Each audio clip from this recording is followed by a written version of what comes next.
All right, everybody, this is just a quick update on 8.0, and this is an angle that you normally don't see, and this is me dry fitting it.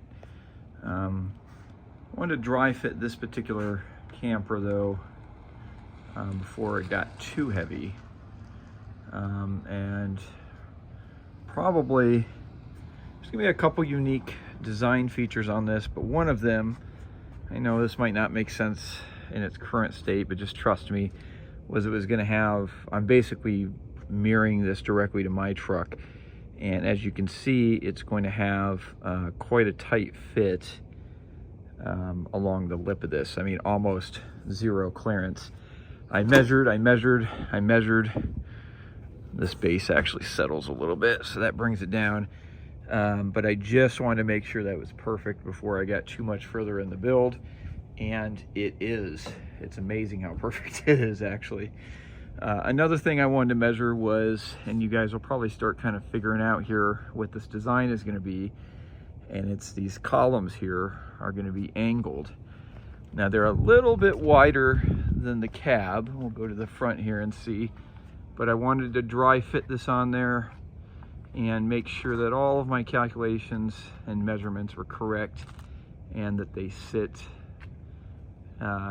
even, I guess you would say, or parallel to, that doesn't make sense either, but I think you guys met my point. I just want to make sure that it followed the side of the contour of the pickup truck just right. And you know, you can measure and measure, but there's nothing that gives you a peace of mind like actually putting it in place and making sure everything fits. So, but I am very pleased. So one of the ways to kind of cut, I was talking in part one about reducing aerodynamic drag, was to contour the sides to match more of the truck so they didn't stick out, hence the angled columns you see there. This is a small one. It will have a little cab over. You guys can probably get a sense of what's going on there. I will embed a picture of my mock-up of what will be the arc of the roof.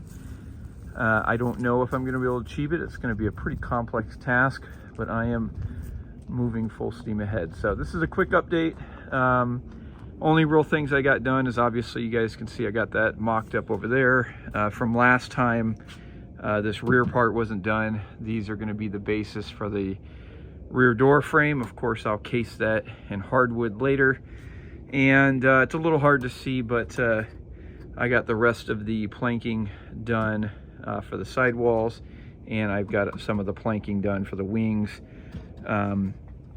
These slots right here allow me, as you guys can see with these columns, to insert in there and do a glue joint. This will actually be a little thicker and reinforced as it goes on, but this allows me some manipulation up and down and side to side if I need it as I go. And that's kind of a new technique I'm using on this one.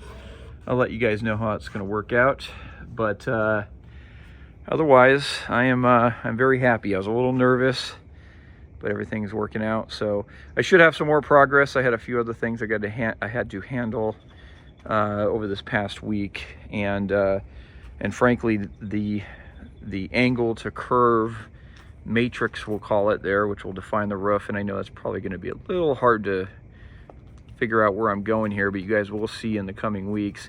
I really just sat and thought about it for a really long time, because this is the framing right now, particularly these upright columns, is really critical. So thanks guys for watching, and I'll try to get out a video a little sooner this time. Thanks a bunch.